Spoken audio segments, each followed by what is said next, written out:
अस्सलामुअलैकुम, बिस्मिल्लाहिर्रहमानिर्रहीम। My self Nadia Qayyum और आज मैं आपकी खिदमत में हाजिर हूँ एंड्रूज किचन में। आज हम बनाएंगे स्टफ्ड कैप्सिकम यानी कि भरे हुई शिमला मिर्च। इसके लिए हमें चाहिए, फिलहाल मैं ले रही हूँ 3 कैप्सिकम्स। कैप्सिकम्स को आपको इस तरह से लेना है कि आपने कैप्सिकम्स को कट कर लिया।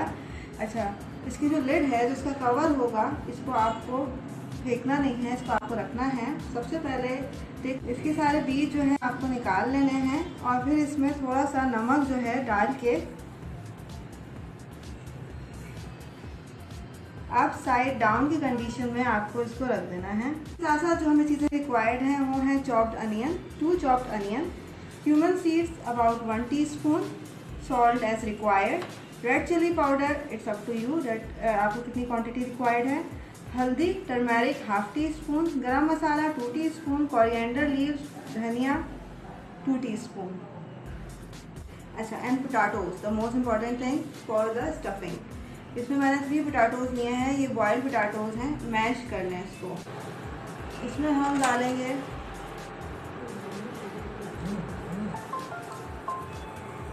ऑयल, इसके बाद इसमें आप ऐड कर दीजिए अपने क्यूमन सीड्स।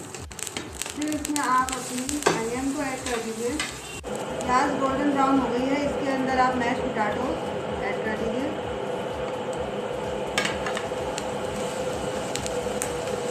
तो पोटैटो को बिल्कुल ही मुलायम नहीं करना, बल्कि जब आप उसको बॉयल करें तो इस बात का ख्याल रखें कि थोड़ा सख्त सख्त है।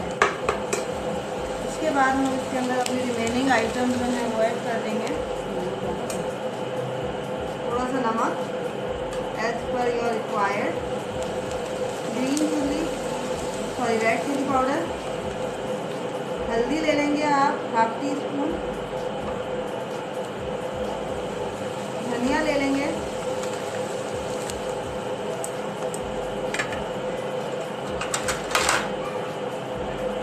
गरम मसाला पाउडर इसमें डाल देंगे 2 teaspoon,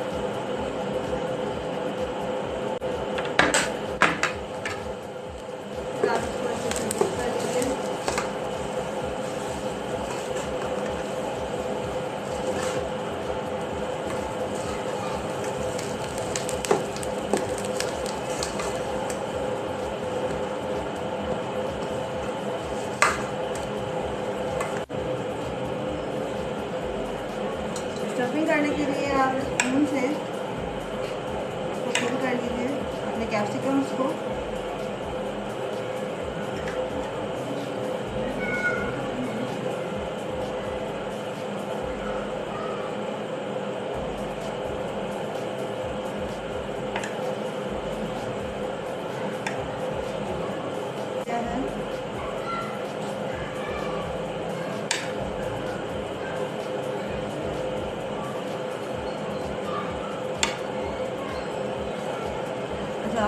cheese is the optional thing, मैं आपको रख के भी दिखा देती हूँ, बगैर चीज़ की भी दिखा देती हूँ।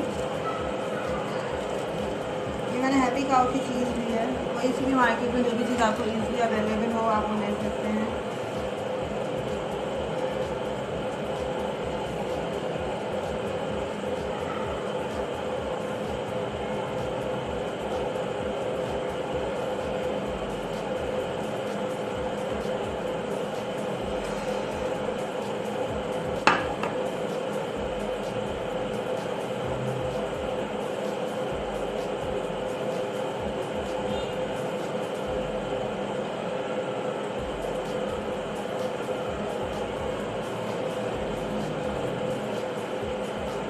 इस तरीके से आप अपने लिड को, इस तरीके से आप कैप्सिकम लिड्स को उसके ऊपर रख लीजिए।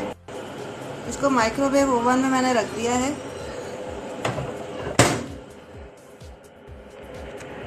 मेरे पास बेसिकली सिंगल का माइक्रोवेव है। वैसे आप इसको 2.5 मिनट तक, कोई भी माइक्रोवेव हो उसके अंदर आप इसको कुक कर सकती हैं। स्टफ कैप्सिकम हमारे बिल्कुल रेडी हैं। मैंने इसको माइक्रोवेव से निकाल लिया है। अगर आपके पास माइक्रोवेव नहीं है तो कोई मसला नहीं है, आप इसको चूल्हे पे हल्की आंच पे कवर कर दें ढक्कन को और उसको आप हल्की आंच पे पकने दें। जब तक पका लें तब तक ये टेंडर ना हो।